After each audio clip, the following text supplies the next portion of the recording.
Welcome back to Hyphens Haven, the space for multi-hyphenate artists working on stage and off, in front of the camera and behind the scenes. We share our paths to becoming who we are. The spotlight for today is on a 23-year member of the International Alliance of Theatrical Stage Employees Union, also known as IATSE, and the co-founder of Film Artisans Craftspeople and Technicians for Innovation, Diversity, and Inclusion, which was formed in 2016. This advocacy group promotes diversity in film and media productions. His resume includes a number of Academy Award winning and nominated titles, working as a motion picture grip in the camera and electrical department. A few of them are Guardians of the Galaxy 2, Ant-Man and the Wasp, Sully, Richard Jewell, The Nice Guys, Furious 7, Black Panther. No, seriously, this is just a fraction of the work that he's contributed to. So I'm so happy to introduce this political and technical sector consultant in Georgia and candidate for president of IATSE Local 479, Greg Waddle. Hi, Greg. Hey, how are you doing? Wow, I must that say makes that me laugh because that's a lot of stuff there. I Gosh, got it done. I got man. it done. But this is our, I don't know, we've tried a number of times this year in 2023 to get together, and our schedules just kept conflicting. So I'm so happy that I'm finally able to get you on Hyphens Haven. But as we want to introduce you to the audience, we always start at your foundation. So we begin at your genesis. So tell us about your parents and where you're from, and or those you were raised by, and their names and professions. Right on. My name is Gregory Waddle. Man, where does this start? I guess I was a kid that was adopted out of a booth home from the Salvation Army into an amazing family in Southeast Missouri.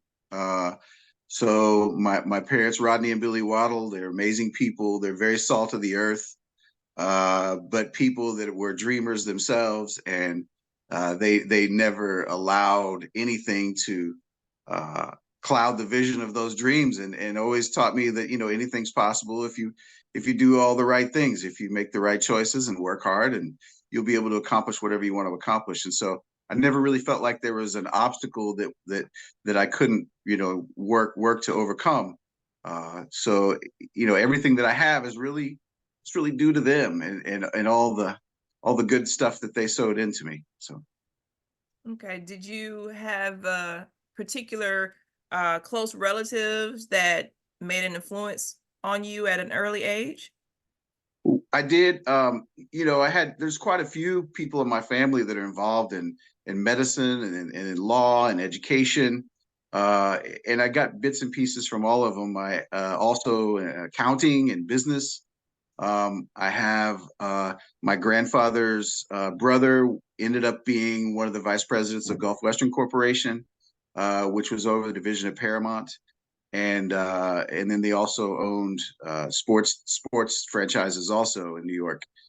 So as a kid, I would always hear these great tales of my uncle's exploits, being involved with all of that world and industry, and that sort of inspired me to get involved in where I'm at today, because I thought, wow, it really is possible. Growing up in the small town in the Midwest, this is really like running away and joining the circus. So you don't really think it's all possible until you can actually see somebody that's made it through a certain pathway to get to where they get to. And the wild thing is there's no any particular road that's the frequently traveled road. Everybody comes to the film industry in a different way. And so those relatives had a big influence on how I do what I do. I wish some of them were here today, because I have a lot of conversations and questions I'd love to have with them. Understandable, but yes, to hear that they made a solid foundation on your youth, that's fantastic. And continuing on with your childhood, was there a favorite toy that you like to play with? Probably the favorite toy was not even a toy. It was I just love the animals.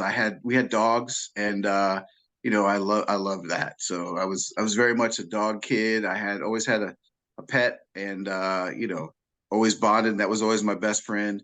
Growing up as an only child, you kind of make your family where you find it, and so that's what I did. Okay. Going to your elementary school days, where did you attend, and was there a teacher from that time who first nurtured your talent? I attended Cape Girardeau, Missouri, a school called Alma Schroeder Elementary School. Not too many years ago. I'm not that old, but uh, yeah, there's several teachers there. There were some amazing teachers I had. Kindergarten teacher, Mrs. Beard, Mrs. Lillian Beard. She would always say she was 100 years old anytime you would ask her age. But, she was a very detailed person that whenever she would read a book, she would begin with every written word on the page. She would read the copyright. She would read the publisher's notes. So she would literally go over every little detail.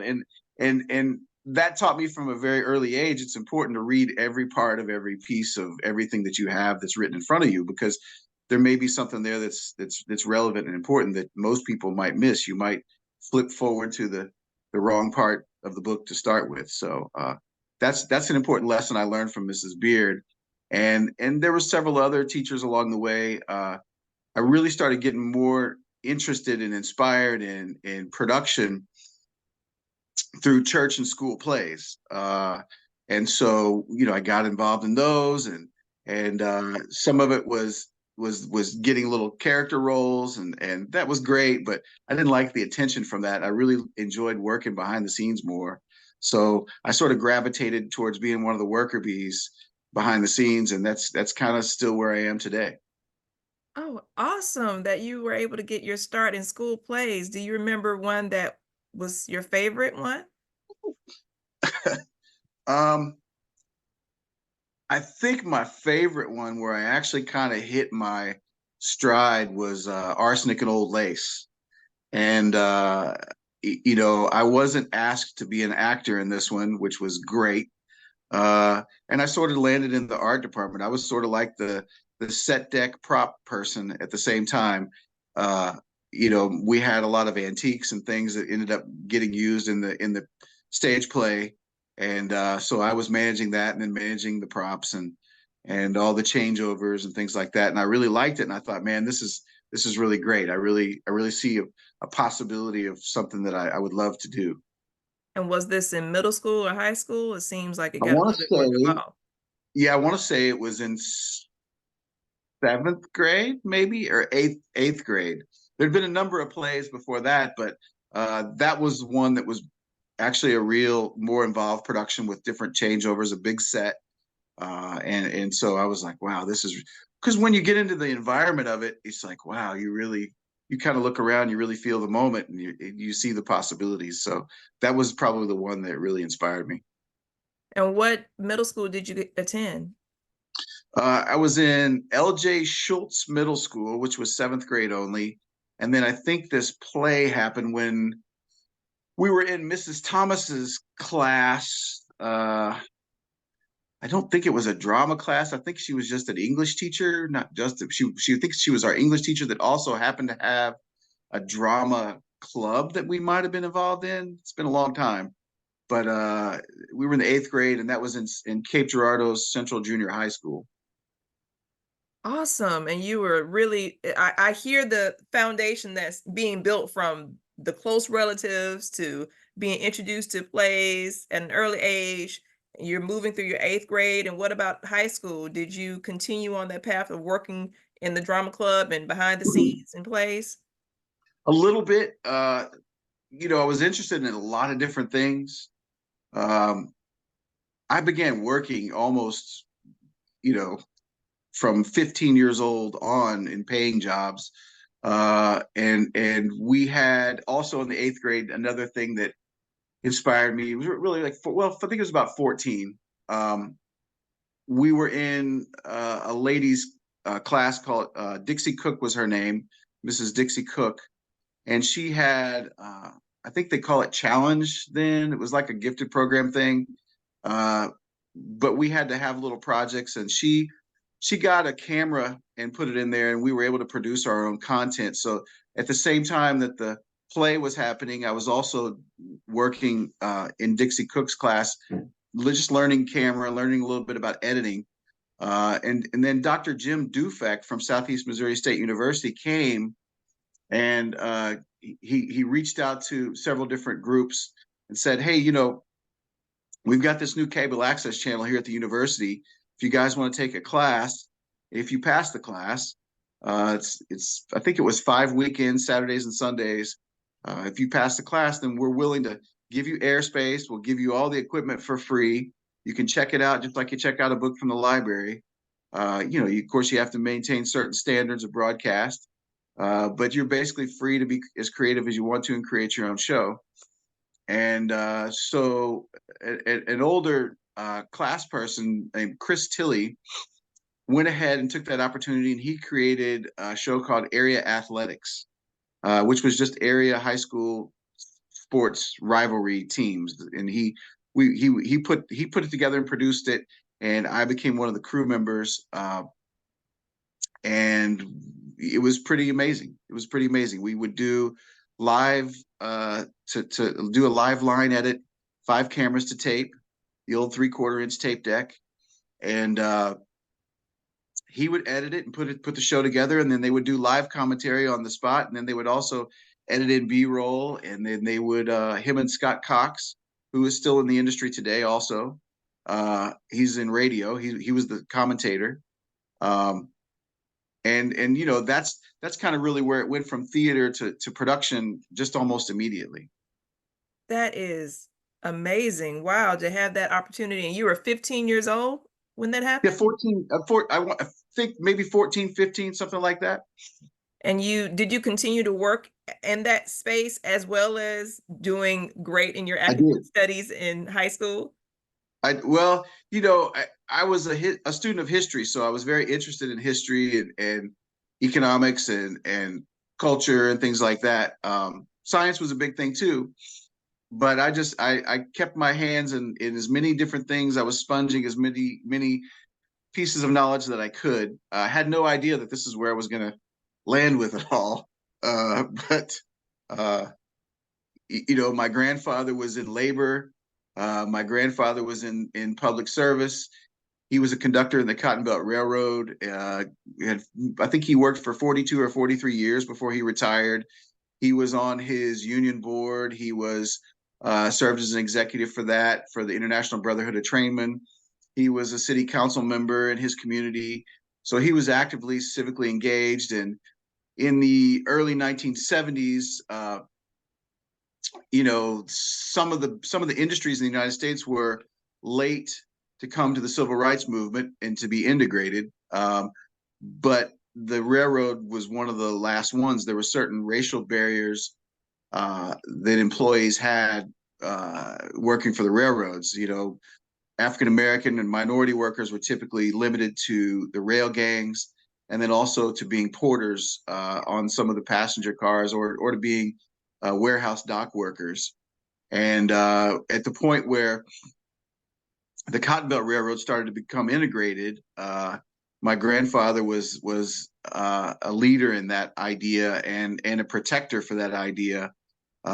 So much so that a couple of the African American workers that were working on the crew, either as a conductor or fireman, they would drive their car and park their car in my grandfather's house, and then my grandfather literally would drive them the rest of the way to work and escort them into work to make sure that there were no problems, so that there was a union official that was present to be able to, oversee those types of things. So What an influence, because what yeah, I know about you, I hear how he has been that leader, been in that leadership position, and for you to see that, and you have taken on those qualities yourself in your work. So that's why I love the questions that I present, because I love to see the journey from your foundation to where you are now, and to get a chance to hear about those firsthand encounters of those people who really made an influence. They're so important. I just wanted to make sure we give space to honor all of the people who are so important to your life. So now tell me about this. Knowing all of what you know of your grandfather and his leadership, you have a very a big decision to make near your senior year because you were able to work those years on that production in that space going to school. So now this is your senior year. How did you make a decision to go where you went afterwards? I fought against it, but my father was a medic during the Korean War and got out of the Korean War and still maintained a career in healthcare, and was a surgical technician and surgical assistant, surgical technician. And he always wanted me to be a surgeon. So at the same time that I was doing the theater and the arts stuff and the history interests, he was throwing me into the science.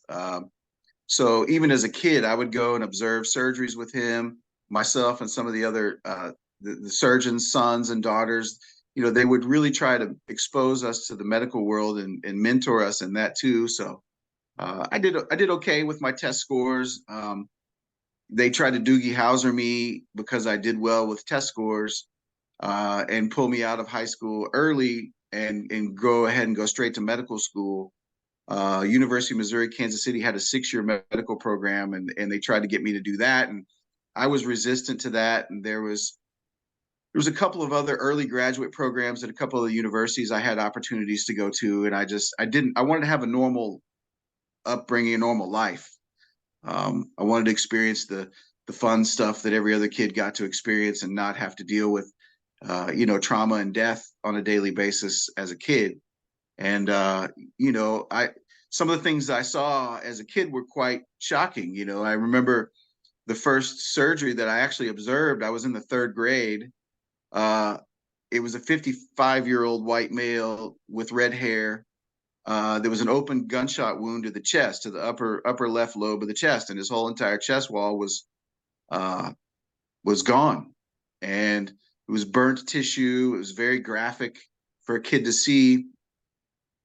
I grew up, in a rural community, so I hunted and fished, and my father had already sort of exposed me to going into the doctor's office and seeing cuts and seeing this and that. So that wasn't as big of a deal, but I remember every aspect of that case, and I was just observing, but the smells and the sights and the sounds, and they got the gentleman closed on the table. They got all the bleeding controlled and got him closed, but they really had a difficult time holding his pulse, and he ended up passing away right there in front of us. So as a third grader, that also left a very big impression on me, because I had a desire to also help people, serve people, and that's sort of what maintained my interest in the medical community. I didn't shut it down right away.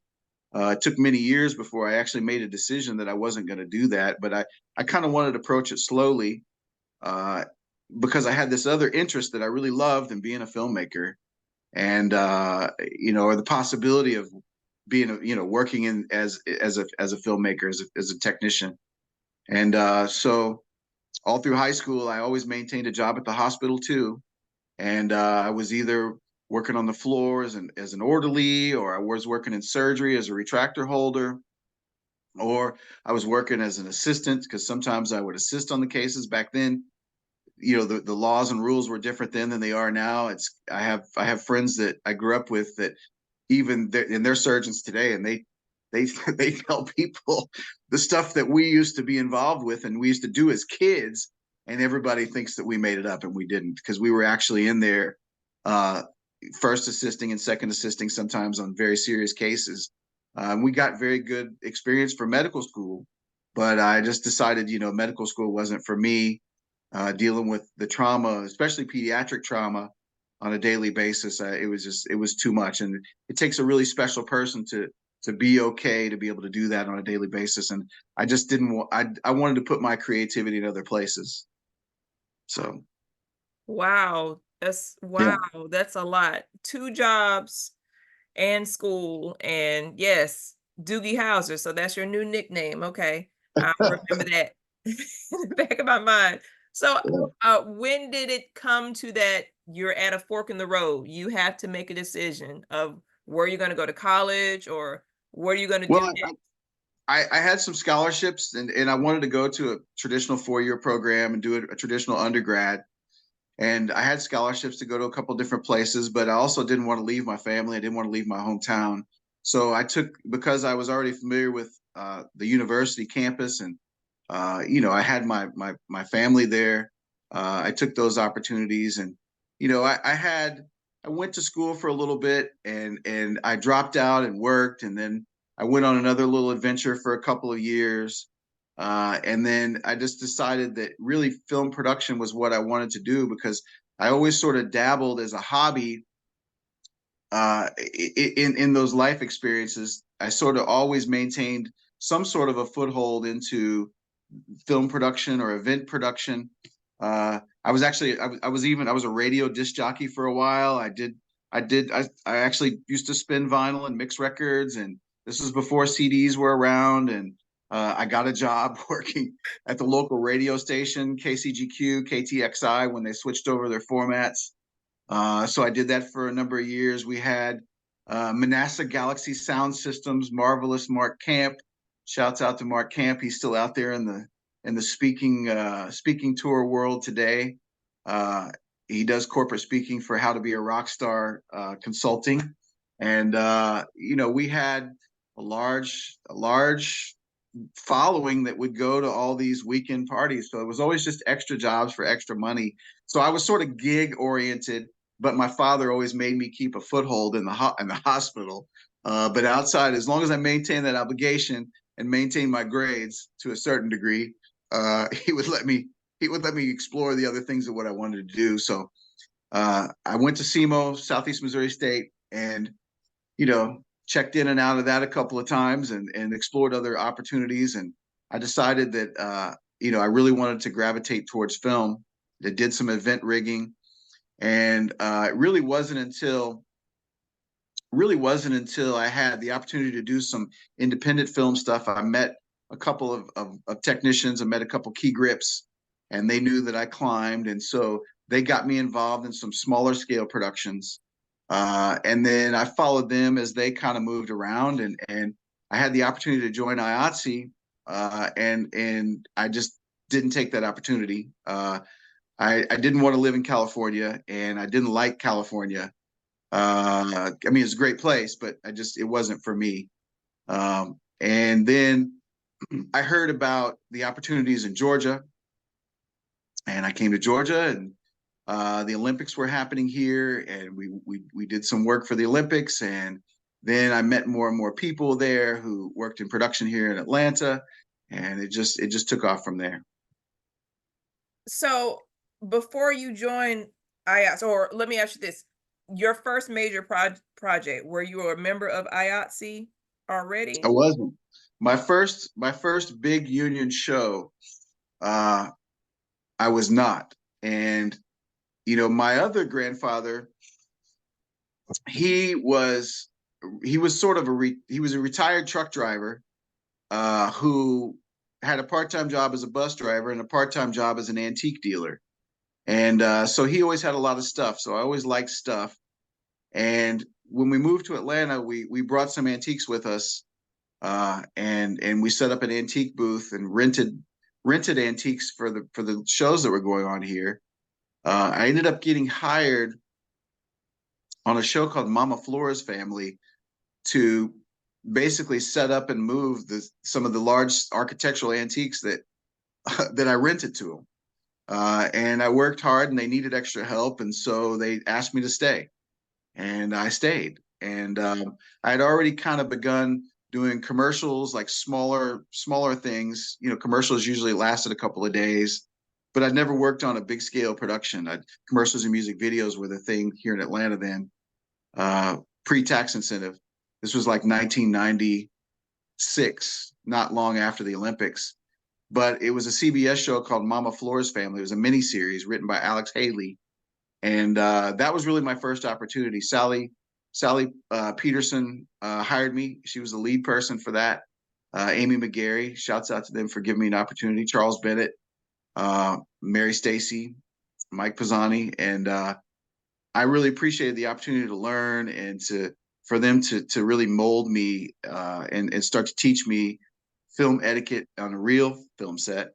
And I was in heaven. It was amazing. And I never looked back. I just kept right on going. I worked full time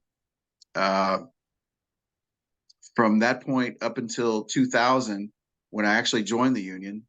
But it was small back then. It was a small community. It was very close knit. It was really hard for them to give you the information, even how to join the union. Um, and it took me 4 years to be able to join, to get an application. I would have joined the first day because I thought it was amazing, but it just took 4 years. And on the movie Remember the Titans, I ended up. I first started in as a because I was a football player too. I played youth league football in junior high school also, and they had to have somebody that knew football equipment. So I got hired in the costumes department. Rhea Lowenthal got me hired, and I was non-union, and it was a union show, big Disney show. Jerry Bruckheimer was a producer, and the long story short, I ended up getting let go because I wasn't a union member, and immediately I went over to the set decoration department, said I'm available, and they hired me right on the spot. And so I didn't miss any work at all. So I worked in the set decoration department. Then they had to let me go because I was non-union. And then I immediately went over to the props department and got hired on there. And so by the third time I leapfrogged on the show, the business agent decided, I guess it was time that he would extend to me an application. And I filled out the application and became a union member because I guess he figured after 4 years of him trying to uh, not, I guess he thought he didn't have an opportunity to otherwise because I was going to take the work anyway. So that's how I got in the union in 2000. That is such a cool story. Thank you for going into your memory bank and remembering all of these steps and sharing with us. That is so cool. So now that you are in the union and you're working consistently, what dictates your choice to say yes to a project? Because I know you get offers, Well, like, so what makes you say yes? you know, a lot of different things. It's different at different times. If I need the cash flows, one thing. If I want to work with certain artists or certain people or certain types of genres of projects, that's another. Or, just the sometimes it's not even about the script or it can be that like, the technical aspect of the project. Like I know that this is going to be very, very technically challenging. And so I know that I'm either going to get the opportunity to solve some very complex problems, or I'm gonna be able to work for somebody that's amazing and be able to learn how they solve problems, creatively, to accomplish what needs to be done. So it's a lot of different things. I don't usually chase. I'm not a celebrity chaser, so that doesn't really do much for me. There's one or two out there that of people that I would like to work with, that I think are very skilled artists and technicians, and but it's usually not on the actor side. It's usually on the technical part of directing and producing, or cinematography that I want to be near. Okay, awesome. So, think about all of the productions that you've been on. What has been your most challenging project as well as your most fun? So, two sides of the spectrum. Well, I think they're all challenging for different reasons. One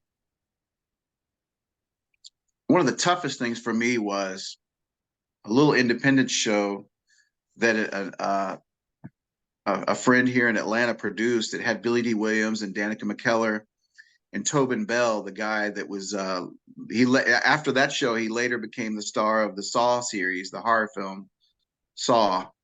That show was brutal for me, and simply because it was a low budget independent thing. There was a little stipend money, not a lot. Conditions weren't the best because just it's just low budget. That's just what they are. It's not that they. My friend Todd did the very best he could to take care of the crew, and they did a pretty good job of it. But they were trying to do something that was very ambitious, and that was tough for me because I got thrown into a job that I'd never done before because basically somebody had quit. They had just literally walked off, and so they threw me in as a dolly grip. I'd never pushed a dolly. I'd never seen a dolly up close. When I started working and stuff, you weren't even allowed to touch the dolly, even if you were a grip. Grips weren't allowed to touch it. The dolly grips were very protectionist over their equipment, and so I literally got thrown into it, and I botched every shot. The first shot was 60 feet of track, a multi-speed walk and talk of two actors that never hit their mark, and I had to hit everything. And we had a great camera operator, a great focus puller, but I was begging to get off of that. I was because I knew I was just messing up the whole thing.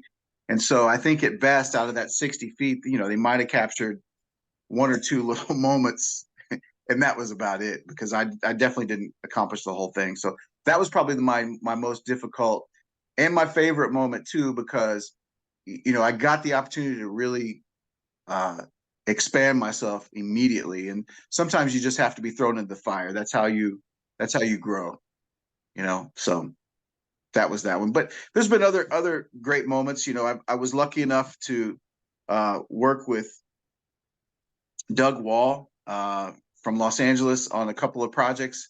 And Doug happened to be the best boy grip for Charlie Saldana on Clint Eastwood movies. I think at that time, Charlie Saldana, rest his soul, he passed away last October before last. But I think Charlie had been Clint Eastwood's key grip since 1968 or 1970, something like that. About as many years as I am old. And and Clint's fairly loyal to all of his crew. He keeps people for a long time. And I don't think there's very many films that Charlie missed that Clint did. But I was able to see Clint Eastwood's filmmaking process. And if you study cinema in the United States, and you know that a lot of people that are major players have modeled themselves after Clint Eastwood's filmmaking style, including Steven Spielberg. And not only the filmmaking style, but just how they produce jobs, how they set up jobs, how the workflow of the day goes. And Clint's pretty amazing because he only takes 2 or 3 takes. It's a very professional work environment. There's no shenanigans at all. But he treats his crew really well. Usually get paid above scale. The terms and conditions are above and beyond. You don't even have to ask for it normally. And we're usually done with a full day's work before lunch. So that's amazing because you end up actually being able to experience having a real life. And I've heard Mr. Eastwood say many times, explain his philosophy of it, that a lot of the filmmaking process is due to a lot of pretentiousness and a lot of ineptness because people aren't being professional, and he expects everybody to perform. That's why he hires the people he hires. And when you do that, you can get through the day in 6 or 8 hours. You don't have to spend 16 hours doing take 30 on something that the actor should have gotten on take 2 or 3. So those are good experiences for me too. Fantastic. So would you take us through a day in the life of your work? I know we have a lot of high schoolers and collegiate students who are listening and maybe interested in working in a position like yours. So what's it like to go through a day of, think about, I guess, the Clint Eastwood or any of your projects that have been fun. What's it like to wake up and then go to sleep? Well, I'm a dad, so and I have a family. I have 3 daughters and my wife. And so, I'm a dad first and foremost. And having a family life and a film life is counterproductive sometimes. because the amount of time that you have to spend on a film set, it just takes you away from your family. And there's a couple of old tropes that crew people kind of exchange with each other over the years, and they say, it takes 20 years to get established in the film business, and then 20 years to get out. And I'm finding that to be true. I'm sort of on the backside. I'm trying to transition to move into other things, still in the film world, but other ideas, because I don't like being strapped to a set all day long, unless I was with somebody like Mr. Eastwood, uh, who's 93 and still making a film right now in Savannah. But being 16 or 18 hours on a set is just kind of crazy and ridiculous, and it's dangerous, because you wake up in the morning, you got to take care of all your personals and get yourself ready. Make sure that you're taking care of things, hygiene, nutrition, taking care of your family, the family obligations. You take off to work a lot of times in the morning when it's dark. You may have to drive an hour, hour and a half to a location. You get to the location. The film industry is very particular about being early, so that you're prepared to work at the call time. And so you try to arrive a little bit early. If you're on the shooting crew, they typically feed the shooting crew a little bit of breakfast. So you arrive early, grab your plate, and then you go to the truck and wait till the truck opens on the call time, and then you start getting your gear out and start getting ready. And typically, we know the day's work basically the day ahead if you're on the shooting crew. Of course, there's advanced schedules. Everybody knows the work weeks ahead of time, because there's a lot of preparation that has to go in each shoot day. Because I work on both rigging and then on first unit, second unit also. But you just start your day. We have what's called a call sheet, and the call sheet is sort of the Bible for the day. It has every piece of relevant, pertinent information of what's supposed to happen for the schedule for the day, who's doing what, whose responsibilities are what, any special notes, any special safety bulletins, any special things to be aware of. And it just gives you a schedule and workflow for the day. And then they'll typically hand out what's called sides, which are it's a mini script or a full page script version of the script coverage that's going to be shot for the day. And then you guys just get into the work. You start figuring out what the setups are going to be, and every director has a different idea for what their shooting style is, for setups. The typical thing is you shoot the wide shots first, and then you move in tighter throughout the scene.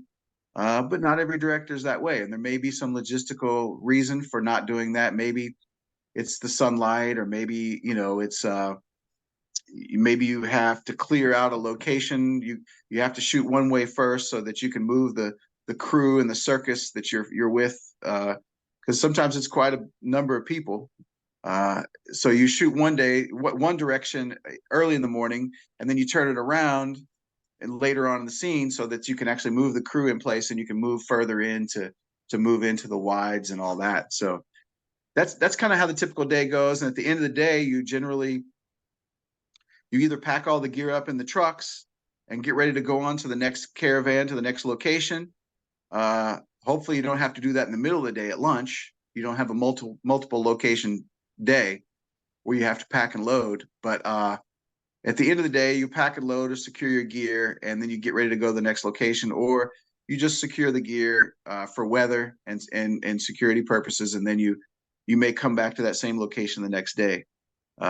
Stage work can be a little more controlled, and that's why they have stage sets, is because it's more of a controlled environment for some of the technical work that has to be done. And then it's also rain cover too, because in Georgia, unlike California, we have all 4 seasons here, and sometimes the weather's not always what the script says. So stage work always acts as a weather cover. So You mentioned gear. Are there particular tools that you need to do your work? excuse me. Yes, grips do lighting and camera support. So we weren't always called grips in the history of motion pictures. Originally, everybody was called a carpenter, basically, that did this job. The set builders were the set building carpenters, and then the people that sort of assisted with lighting and camera were also called carpenters. They became grips later. I've heard different versions of the story, but basically, I guess the title started really coming into play after World War II. And because a lot of the equipment was carried around in duffel bags, I've heard, and they would sew extra handles onto the bags, the military surplus bags as handles, and they were the extra grips, and grips were always grabbing stuff and grabbing the bags and grabbing the handles and grabbing the gear, so they call them grips. And there's a couple different folklore legends about that, but that's the basic story I've heard. But we use the basic construction carpentry things that everybody else uses in construction, and hammers and saws and drills and welders and knives and screwdrivers and screw guns and all that stuff. And then all the little artsy things too, scissors and glue and tapes and everything you can possibly imagine for supplies. Because sometimes we're making little crafty art projects in order to throw a shadow a certain way, or set a diffusion a certain way, or make a light look a certain way. So those are the basic tools, but then you have equipment that's lighting equipment, lighting stands and century stands, and combo stands and combo mambos and roller mambos and all these things that we hang pipes and gear with, and put diffusion frames in front of the lights to color the lights or diffuse the lights. So those are some of the basic tools that we have. And then of course a lot of rope, because rope is used, ropes and pulleys and shivs, those are used to rig and hang all kinds of stuff. On the bigger shows, they have truss work, like the rock and roll style truss work you see at concerts. And that's all usually either dead hung with cables and chain, or it's hung by electric motors with electric chain motor hoists. So there's all the gear that goes and attaches to that, and the power supplies and things. So that's some of the basics. And we deal with scaffolding. Scaffolding is another thing, because a lot of times scaffolding is involved to build support structures that for lighting and camera support structures, or even for the structural support for the construction department for sets. Sometimes they'll build sets right on top of it. So all those different things. So knowledgeable. Thank you so Oh, much. and I didn't even really get to the camera movement Oh, stuff and the please, camera yes, come mounting on, stuff. because this is what they live Uh, for. Like, their you ears are know, on the podcast. camera movement and camera mounting is a whole set of parts and pieces. But we use speed rail systems, which are basically they were designed for the scaffold industry to set up specialty railing systems and things like that. But we use those parts and pieces, and we make all kinds of support structures for cameras with those. And sometimes we make special railing systems for actors to safety themselves with. And but we mount the cameras using that stuff, and then we also we use it for support systems for staging, and the decking and things that we use. There's all the different types of camera dollies and things for camera movements. There's so many things out now. Chapman is sort of the industry standard alongside with Fisher. And if you look at their catalogs, they have tons and tons of available options. There's lots of camera cranes and camera jibs and techno cranes. And grips operate and control all that stuff. We have to build it, operate, and control it. And so yeah, there's just a lot of technical things out there in the grip world, and that's one thing that's pretty fun for me, because it never gets dull. It's always challenging. There's never a day that I don't learn something new. Lighting I've done lighting before. I've worked as an electrician, and it's cool dealing with complex, lighting design and things, but lighting always kind of got boring to me. No disrespect to the electricians, but it's technical. As the old joke goes from Grips World, some of my best friends are electricians, but we're there to support the electricians. That's what we do. but it just wasn't as dynamic and stimulating for problem solving for me because it's a lot of just running cable and plugging in the light and pointing the light. To me, the beautiful art of the lighting department actually happened from the grip side because we actually shape the light and provide shadows, and we cut the light and diffuse it and then color the light. And so that always made it more interesting to me because uh, making shadow puppets was far more fun than turning on a light bulb. So Oh my goodness. I hope that the students who came to me, as the whole reason why I put this show together is for conversations like this. The students who like, I'm curious about this space. I don't know how it works. This has just been a whole lesson to me, and to hear about the grips and sewing the extra grips on the bag. So that was just great to hear. oh, and I got one more piece for you too. Oh, I keep adding it in. So then the other part of a grip is camera movement. There's camera mounting, but then there's camera movement. And dolly grips to me, and I don't call myself a dolly grip. I've done it a lot, a fair amount. Uh, but I just don't call myself a dolly grip because I don't think I ever really earned that title. I've worked as an A camera dolly. I've worked as a B camera dolly. Not on entire runs of shows. I've filled in, here and there.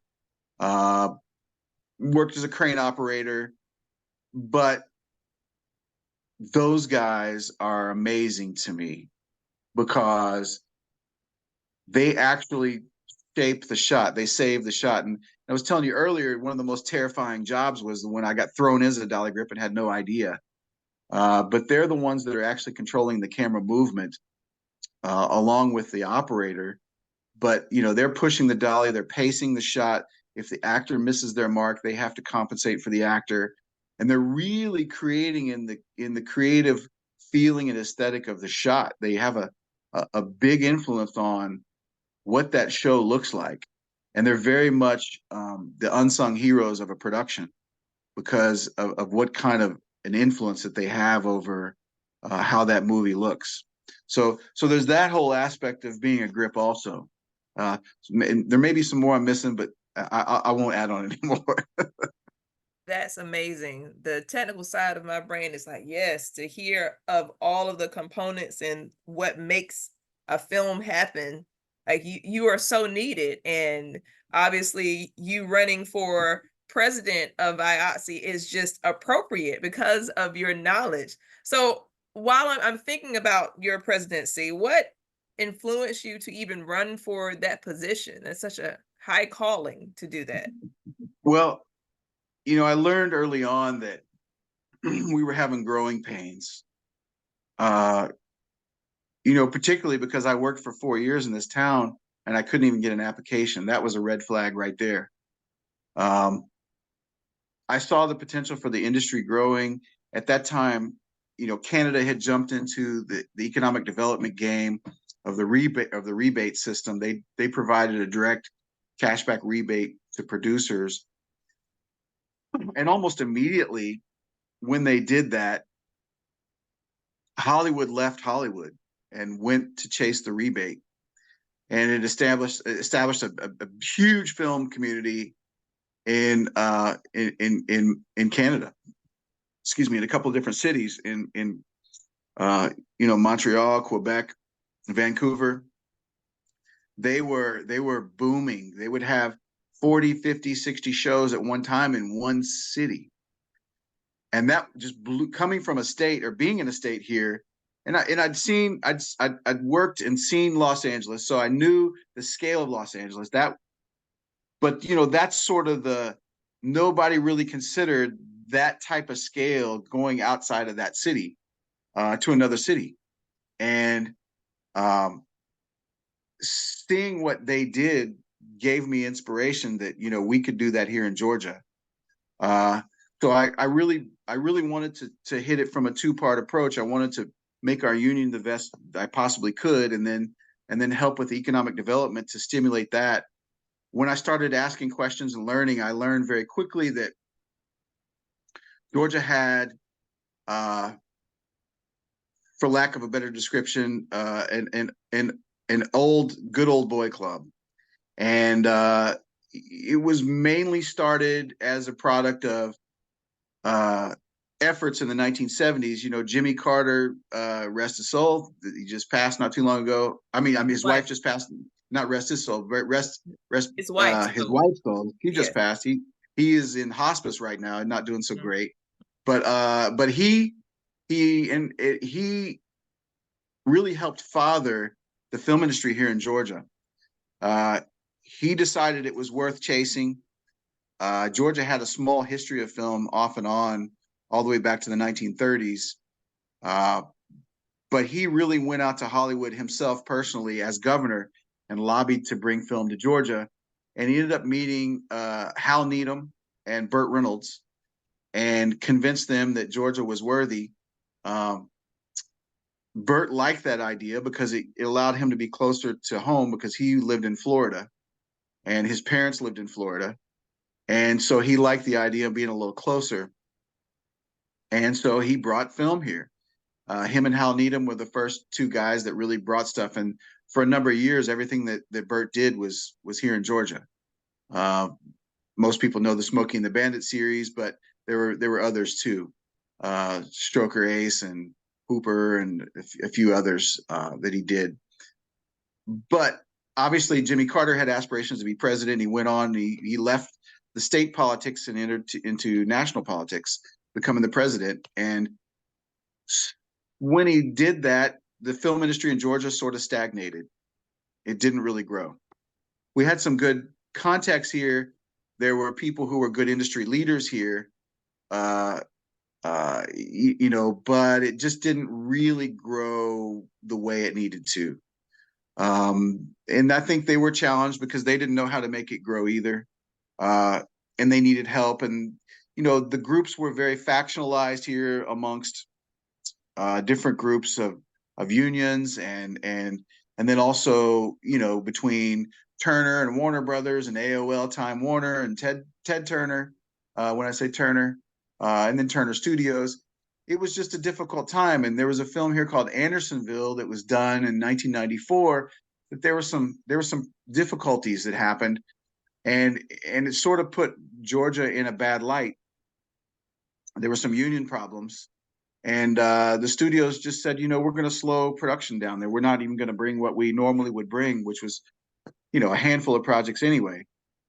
So we had challenges, and I knew that right away. And I wanted to be able to hit it again from both sides. I wanted to be able to build our union, support the other unions and guilds so that they were being able to operate at their best levels, and then also wanted to stimulate the political conversations here for infrastructure and for something that we could have that would compete with Canada. So a lot of meetings, a lot of talking to people, a lot of uh, understanding the dynamics of the old system, and then trying to move the old dogs into learning new tricks, so to speak, and that was tough. And we've made some huge progress. We've done some amazing stuff. Some amazing things have been accomplished because the teams of 3 and 5 people have now gone from 3 to 5 people working on these issues to 300 people working on these issues. And so the momentum has grown, and these teams have done amazing stuff. I mean, we have so much infrastructure here in Georgia now. We have a tax incentive that's very healthy, very well functioning here, and we have a lot of work coming here. I think in the past few years we've been hitting right around the $4 billion mark of expenditures in the state. This year is going to be a little low because we had the national labor strikes with Writers Guild and SAG, but we have a very prosperous industry here now that's not only good for the taxpayer, but it's good for the industry too. So I'm really proud of that, and I'm proud to be a small part of those conversations over the years. So uh, yeah, So there is an election that's coming up, yeah. or I'm actually in the middle of one right now. Believe it how's or that not. going? Well, I won the popular vote. Yesterday, I found out I won the popular vote, and so now I enter into a 30-day runoff. Uh, Okay. period. But I sort of people have asked me. Somebody else asked me this morning, "Why are you wanting to do this?" Because they know you really, it's a difficult thing to do because uh, you're really in the line of fire for everybody, and uh, even at best, when people are well intentioned, they throw you in a high level of scrutiny, and as they should. It should be a high level of scrutiny. Uh, but and I don't worry about that so much, but it does take a toll on the time that you have to spend on things that are actually productive. Uh, I have to answer a lot of every question, and it just becomes difficult sometimes. And I understand why politicians don't want to be politicians. I understand why people don't want to ever run for public office, because it's almost like you're standing in front of the crowd and everybody gets to kick you. and and there's times when you do have to defend yourself, and you do have to speak up for what's right. You do have to correct the record, and then some of it you just have to not even acknowledge because it's just some left field ridiculous foolishness. And in the world of politics that we have today, of hyper partisanship, the level of ridiculousness is very distractive to us getting down to the real business. And that's kind of why I wanted to run to begin with, because I feel like that we've built something really good here, and I we're all on the same plane. We're all on the same rocket together, and I want it to keep going. I don't want it to crash, and I want it to keep growing and developing and becoming even bigger than what it is, and it has that potential. But somebody has to steer that. Somebody has to steer that ship. Uh, the folks that have come forward to ask to steer that ship or want to steer that ship, I think some of them are great people, but they don't have their pilot's license, and they're not experienced in that. And to jump in and manage a union from a perspective of that president's seat, you're really influencing. Our union has 7,400 members now. When I joined, I was like 195. So you're really making decisions that influence 7,400 families. Not to mention how the broader scale economic impact influences the rest of the jobs in the state. It's not just Georgia; it's Georgia and Alabama. And then on top of that, we've grown to be such a big place that the president influences decisions on who goes to the national bargaining committees for the national contracts. And so our national contract is coming up in July. And so it's important that whoever is flying that rocket makes the right decisions to have the right negotiators at the table, because we don't want another 6-month labor interruption. And we don't want bad contracts. We want to deliver good contracts for the families and workers that we represent as a collective bargaining unit, as a union. So it's an awesome responsibility. The other states that are smaller unions, locals, they really look to us to lead those conversations because we have the largest union. So outside of Los Angeles and New York. So yeah, it's a big responsibility. It's a big responsibility, and I want to stay here in Georgia. I love Georgia. I don't want to move and go to the industry in another state. And I want to see through what I helped nourish here, and I want to see it to be to a place that I can pass it on to somebody that's qualified that can take it on to the next generation for the next 30 years. So in the next 30 days, we should be looking forward to hearing the news that President Greg is leading. Yes. And I while hope so. and while you're leading, you're still working on your advocacy group. Like, how are you That's right. That's right. We have balancing? that's right. It's called Fact Fighty, Film Artisans, Craftspersons, Technicians for Innovation, Diversity, and Inclusion. It's an organization we created in 2016 in order to really just give us some talking points in order to talk about diversity issues when we were seeing that we really needed to enter into a corporate conversation about diversity. Um, it was the filmmaking process has traditionally been one of the last industries to make sure that it has fair hiring practices.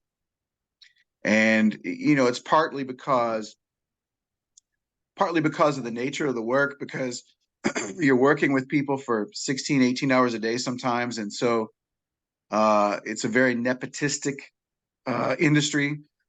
So people tend to hire their families, and their families and their families and friends tend to look like them. So you'll end up having very segregated work groups sometimes. Um, and some people don't make a conscious effort to just hire based on qualifications. Their hiring practice may result in inadvertently, and even in hiring somebody that is everybody sort of looks the same. So we created this group in order to do research and provide some education materials to be able to give to lobbyists in order to give to politicians and consult with corporations about diversity in film. Not necessarily always in front of the camera, because that conversation is being had, but more so a conversation behind the camera, which in 2016 we still really weren't having that conversation. In 2021, the latest IATSE contract negotiations with the AMPTP actually accounted for a diversity program.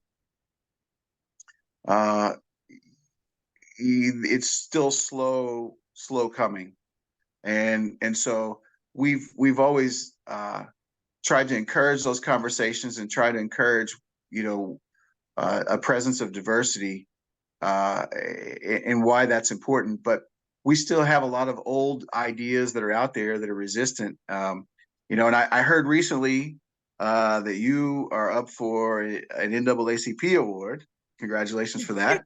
Yeah, we'll see. I am listed in the outstanding podcast for arts, entertainment, and sports currently. So thank you for bringing that up. We'll That's see. awesome. Yeah, That's thank awesome. you. And you've always been a friend, and you've always been a good consultant, and I've strategized with you many times over the years about different things, and sometimes with diversity issues. And I think we are going to be expanding our board soon, and if you're interested in a board position, we would love to have you come on board to help us develop some policy and some education materials for the industry. You don't even have to ask me, honey. Just tell me when to come with me. That's awesome. Well, we would love to have you. Thank Um, you. Yes. Go. it, 2024. Let's go. it's because I think we can still influence some of those conversations. Particular, sometimes people aren't educated, and I think you have to start with the education. You have to start with the craft education, so people are properly trained and qualified. And then I think you also have to start with cultural awareness. You know, Somebody may say a phrase like, I don't know, like, well, what you people don't understand is, and I've heard that phrase repeated before. And they may not realize that that's a dog whistle, and that's not something that they should say. They may not even be intentioned for it to be a dog whistle. They may not have a dog whistle bone in their body, but they're not educated. And so I think you have to make people aware of their behaviors sometimes. You have to point it out, and you have to call it out so that they'll do better. And hopefully, as they do better, if there is a heart change that's necessary, then they'll change their heart too. But we have to begin those conversations somewhere, and I think uh, being in the home of the civil rights movement of Martin Luther King, of a growing industry here. I think it's a perfect place to have those conversations. It's a perfect context for it.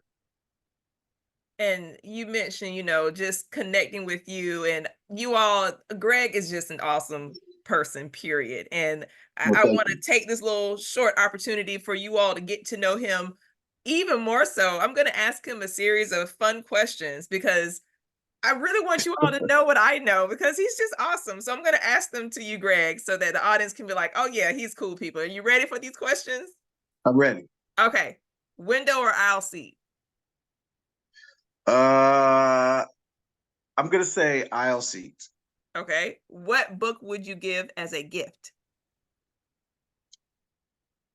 How to do your taxes. Yes, that's a good one to have. What movie can you not resist watching if it came on right now? Ah, there's a lot. I Top I five. If you can't think of one, top five. man. Um, I watch Marvel stuff. Not because I'm enthused about the superhero stuff, but just because they're very technical, and I watch the technical films. Uh, so anything Marvel, I'm watching. Uh, Anything Clint Eastwood because I very much want to study his stuff. Um, Spielberg is another person that I really watch and try to understand their techniques, and also Ron Howard. So those aren't exactly movies, but those are directors that I really try to follow their work. Uh, Road to Perdition was one of the last movies that Conrad Hall did. If I ever flip through anything and I see Road to Perdition on, I have to stop and watch it because Connie Hall was one of my all time favorites, uh, and I always have to go check his stuff out because every time there's some little subtle thing that I didn't notice before, and anything that I can glean out of that process that makes me better, I try to learn from that. So maybe not exactly top five there, but maybe there's a couple of them I hit. Yeah, you did. And some good artists that you named too. For those who are studying into the art of working in your space, you dropped some names here. What's your favorite recipe to eat or cook? Uh, Pretty peanut butter, bologna, and mayonnaise sandwich. A peanut butter, bologna, and mayonnaise sandwich. Yeah, Okay, that I is grew up. I grew up not far from Memphis, so maybe it's the Elvis influence. I don't know. I don't know what it is, but most interesting answer I've heard on this show yet is this answer. Thank you for that. So, what makes you laugh the most? my kids. Beautiful sound that is. If you could choose one superpower, as you mentioned that you watch Marvel movies, what would it be? Um, it would be man, the wizard. I would, the intuition to be able to understand and have good intuition. That's a good one. What would be your theme song or your ring entrance song? Like, here comes Greg. Let's play the music. Drop it. Wow. Well, there's actually a song out there kind of about me, but I don't play it. I don't tell everybody about that too much. But um, Ah, long story. But just look up my last name and Gorilla Zoe, and you'll see it. But my theme song probably would be uh, I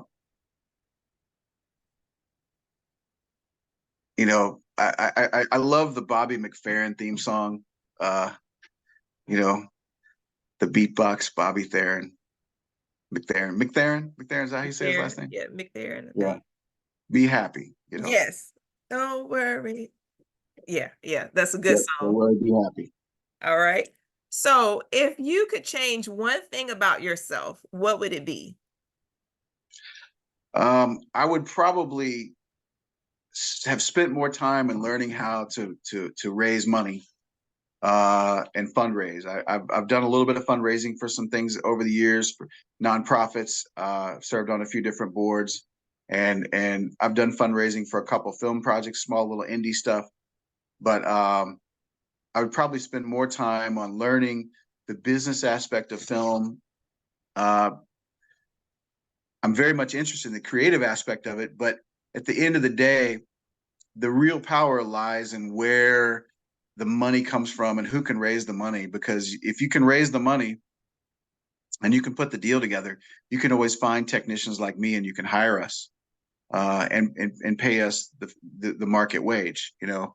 Uh, so that's probably the thing that I would do. I would pursue that a lot more earlier in my life. I'm learning about it now, but I would pursue it earlier in life. Awesome. And as we prepare to move into the final segment of the show, we always think about what's in the future. Because you just spoke about what you could have done, but think about the projects that you are about to land on or that you are touching. You know, the strike is over, it's back to work. Right. What are you looking forward to? Um, I've got a couple projects coming up that hopefully I'll get onto, for part of that bucket list thing that I was talking about earlier, just for some of the nature of the technical aspects of some of the people that we will be working with. Um, Hoping that happens after the first of the year. You know, I really want I hope to win the presidency because I really want to help grow the union in a way that sustains it and also uses every bit of ability to grow the industry here in Georgia, because I want to see us have another 30, 40, 50 years of film here in Georgia. And the tax incentive is vital to that. So right now, those are my two main focuses. I have been dabbling with some continued education, and I do want to pursue law school soon on the side. So a personal goal I want to accomplish. I want to get my law degree, uh, and you know, I still want to participate in creating some content of some sort. I love being creative and uh, creating content. So I want to do that too at some point in my life and career in the future. Being the president of this local is not a career ambition forever and ever and ever, but it's something that's necessary now because you know somebody has to steer the ship and get us to a place that's good and safe, and I can be able to pass it on to the next generation. You know, I'm not a 20 something and I'm not an 80 something either. So I'm kind of in between. And you know, we have to really be able to mentor younger people in business, in life, and in the industry in order to know, you know, how to solve some problems that they've seen before. Because the better we can prepare them, hopefully the better decisions that they'll make when it's time for them to make those decisions. Excellent. And for those young people who are listening currently, what advice would you offer them wanting to follow the path that you've laid out? Just make the very best choices and decisions you can for your life. Be healthy. Don't make any choice that's going to tear your health away. Um, don't ever give in to peer pressure. Always make the right move no matter what. Don't respond emotionally to anything. Respond logically and measured, and just continue to do things that sow into you and that build into your future. Um, those are important things. Uh, have a good work ethic about yourself. Have good hygiene. Have uh, good work ethic. Be on time. Be a person of your word. Be a person that is a few words until it's necessary when you're on a podcast. uh, but and then have a coachable spirit. Be able to be mentored and taught, because some of the greatest lessons in life you learn, they're not going to come from a book or they're not going to come from a class. They're going to come from the relationship that you establish through that class. They're going to come from the mentoring that comes from that relationship. Uh, is it a secret club that knows all the secret to you know secrets to do everything, the secret keys to unlock the doors, the secret tools to make the secret things happen? Yeah, it is. It really is. And you get that through mentoring. So those are things that I would encourage everybody to do. Awesome advice. Thank you for sharing your journey. And we leave this space now for you to give some shout outs, or I call them love outs, to people who have been supportive of you on your journey. Who do you want to name out? Wow. It's Well, all shout out to my family. Shout out to my wife, Dana. Shout out to my children and my parents. My father is 90 years old. My mother's 84, I think, 84, 85, 84. They've been very supportive. Shout out to all my extended family and friends, my work friends, who really helped me, helped have my back, especially now in this time. Uh, all the people that have helped me supported me during my campaign.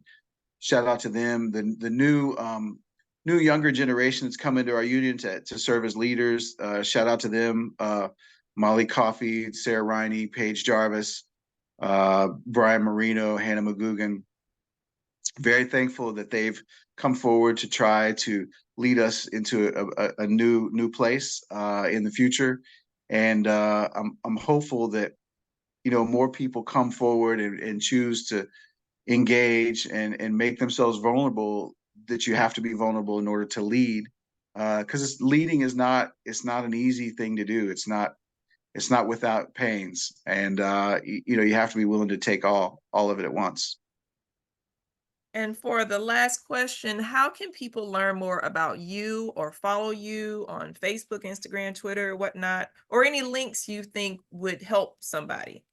I'm on Instagram. I'm easy to find on Instagram, at Gregory Waddle, GregoryWaddle. You can find me on there pretty easily. I'm on Facebook, a couple of different pages. Greg Waddle, you'll see my picture on both of them. And I don't know. That's probably the easiest way for people to get in contact with me. I don't have 13 media accounts like a lot of the folks do today. I'm not a Snapchatter, Twitter, kind of Discord, all that stuff. I'm not really there. Kind of old school Facebook, Instagram. Well, if the wheel ain't broke, just keep it moving. Right, right. I mean, they're great. Social media is amazing, and streaming is amazing, but I just there gets to be, is exactly that. It gets to be a point where it's too much, and I don't want to have to learn 1,000 new platforms. So Gotcha. And all of the links, well, actually a few are posted in show notes, so be sure to check those out and connect to him. But we've come to the end of today's spotlight. If this thank you. podcast has helped you, please share. Be sure to like, follow, and subscribe to Dream of Drea across all social media platforms. My name is Drea of Dream of Drea, a company with a mission to inspire, inform, and involve audiences through transcendent storytelling and integrative arts. Remember, wherever you are, right now is the perfect time to act on your dreams. Thanks again to President Greg for joining us. Thankful. Not yet, but hopefully in 30 days we'll get that. We'll come back on, and you can at least call me that one time. You're claiming it. But until next time, y'all be good, and we'll connect soon. Everybody, bye. Thank you so much. Take care.